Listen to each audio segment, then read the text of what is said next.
Yeah, I think this is really a defeat, first round defeat of his own making. And you can trace this back definitely over the last couple of months, very bruising political campaign. You might remember this vote in the Bundestag a couple of months ago where he kind of joined forces with the AfD, that far-right party. That really created massive pushback at the political center.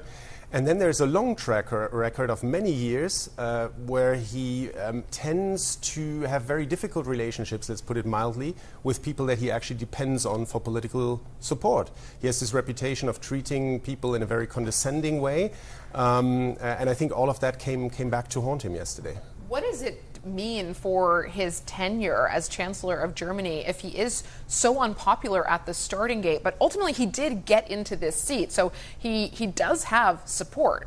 Yeah, he does have support simply because there is no alternative, right? The Social Democrats, his coalition partner, they held this membership ballot and the majority of party members said, yes, let's do this, let's go for this coalition. No real alternative to that. At the same time, symbolically, it's a very strong sign that tells him that he needs to keep an eye on domestic politics. So there is this demand for leadership in Europe, led by Germany and France and all of that. But at the same time, yesterday's event tells us he needs to keep an eye on that. The problem is it was a secret ballot, so we may never know which of the coalition partners dissented from here and ultimately brought him unstuck in that first round. Some say, look, it wasn't actually the CDU, it was the SPD. That's where you saw some of the issues that it was coming from. That effectively it was the SPD's unhappiness with their leader and some of the appointments that they had made. That was coming from the CDU corners anyway. Yeah, exactly. That's clearly the focus on the Social Democrats. It's true that within his own party, obviously, there were some people who didn't get the jobs they wanted. You know, that's always the potential for maybe a handful of defections.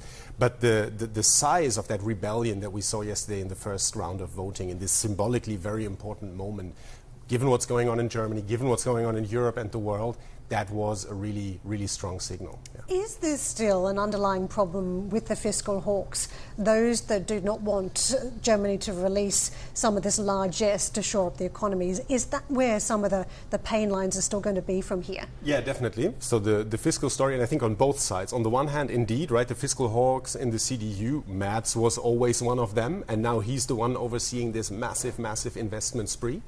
And on the other hand, you have Social Democrats who've been trying to do just that under Scholz, the outgoing chancellor, for the last 3.5 years, with Merz constantly blocking them, voting against that, in order to then basically change his view on the moment he gets into office, right? So I think from both sides, there's huge contestation around that fiscal issue. We need to keep an eye on that with the budget.